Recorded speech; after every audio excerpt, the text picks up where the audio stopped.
పెట్టుకొని అబద్ధాలని ఒక్కొక్క శాఖ మీద ప్రయత్నం చేసే కార్యక్రమం చేస్తూ ఉన్నప్పుడు ఈ రాష్ట్ర ఆర్థిక పరిస్థితిని, రాష్ట్రంలో ఉన్నటువంటి సామాజిక పరిస్థితుల్ని, రాష్ట్రంలో ఉన్నటువంటి వనరుల్ని క్షుణ్ణంగా అర్థం చేసుకున్న ప్రభుత్వం తప్పనిసరిగా ఇప్పటికి కూడా మన వాస్తవాలు ప్రజల దృష్టికి తీసుకొని రాకపోతే ఈ అబద్ధాలు చెప్పేటువంటి ప్రచారకుల మాటలే ఇప్పటికే ఆ 10 సంవత్సరాలు వారి పాలన ఈ రాష్ట్రం పైన భారంగా మారింది.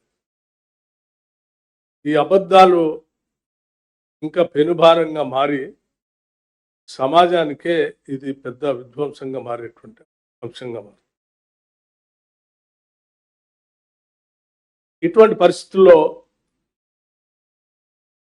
ఉన్న వాస్తవాన్ని మేము ఆలోచన చేశాం. సరే, పని ఎట్లా లేదు వాళ్ళకి. 10 సంవత్సరాలు అడ్డగోలుగా చేసినటువంటి దోపిడితో పెట్టుకున్నటువంటి వార్తా సంస్థలతోనో, అడ్డగోలుగా నిర్మించుకున్నటువంటి సోషల్ మీడియా వ్యవస్థలతోనో చేసుకునేటువంటి ప్రయత్నం ఇది చివరికి రాష్ట్ర ఆర్థిక పరిస్థితి పైన, రాష్ట్రం ప్రతిష్టాత్మకంగా ప్రాణప్రదంగా చూసుకున్నటువంటి అనేక ప్రభుత్వ రంగ సంస్థల పైన పడే ప్రభావం ఉన్నది. నిశ్శబ్దంగా ఉంటే ఇంకా నష్టం చేసినటువంటి వాళ్ళు అవుతాం. అబద్ధాల పునాదుల పైన ఏ ఆర్థిక వ్యవస్థను నిర్మించలేము. 10 సంవత్సరాలు ఇటువంటి అబద్ధాల పునాదులపైనే ఆర్థిక వ్యవస్థను నిర్మిస్తున్నాం అని చెప్పి రాష్ట్రాన్ని ఈరోజు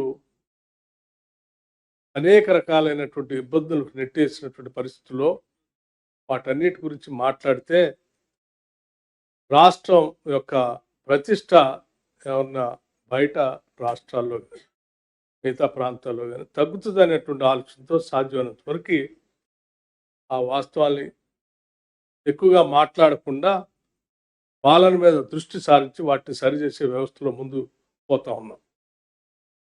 అయినప్పటికి కూడా కావాలని పదే ఇంకా అబద్ధాలు చెప్తా ఉంటే తప్పనిసరి పరిస్థితులు ఈరోజు బయటకు వచ్చి వాస్తవాలు చెప్పాలనేటువంటి ఆలోచనతోనే వచ్చాం. హరీష్ రావు గారు, కేటీఆర్ గారు, మేము ముఖ్యమంత్రికి మంత్రులు ఛాలెంజ్ విసురుతున్నాం, రండి సమాధానాలు చెప్పండి అంటున్నారు. అనేక సందర్భాల్లో వాళ్ళు మీరే మాట్లాడుతూ ఉన్నారు, మా నాయకుడు కేసీఆరే, వారే వస్తారు, వారే పాలిస్తారు. చేసింది అప్పులు, రాష్ట్రాన్ని సర్వనాశనం చేసింది కేసీఆర్ అని. భవిష్యత్తులో మళ్ళీ ఆయనే వస్తున్నారు, మళ్ళీ మీరే చెప్తుంటారు. మధ్యలో మీ సంగతి ఏంది? అసలు మీరు ఏం మాట్లాడుతున్నారో మీకే తెలియదు. మీరేం చేద్దాం అనుకుంటున్నారో మీకే తెలియదు. మీ చేతుల్లో ఏముందని అసలు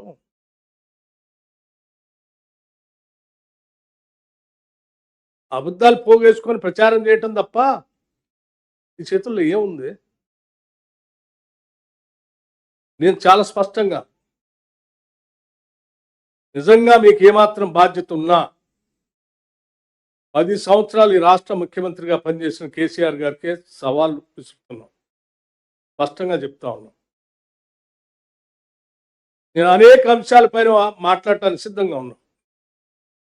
చేసిన అప్పులు వాస్తవం కాదా? ఈ రాష్ట్రాన్ని తాకట్టు పెట్టి ఈ రాష్ట్రం మీద భారం వేసిపోయింది వాస్తవం కాదా?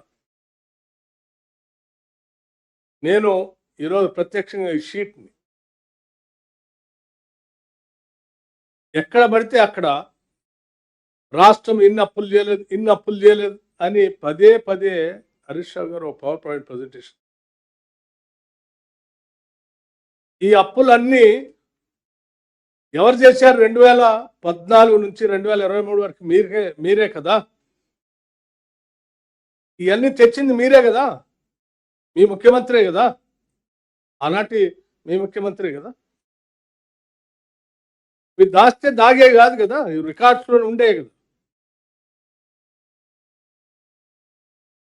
అక్షరాల మీరు రకరకాల మార్గాల ద్వారా రాష్ట్రాలు తెచ్చిన అప్పులు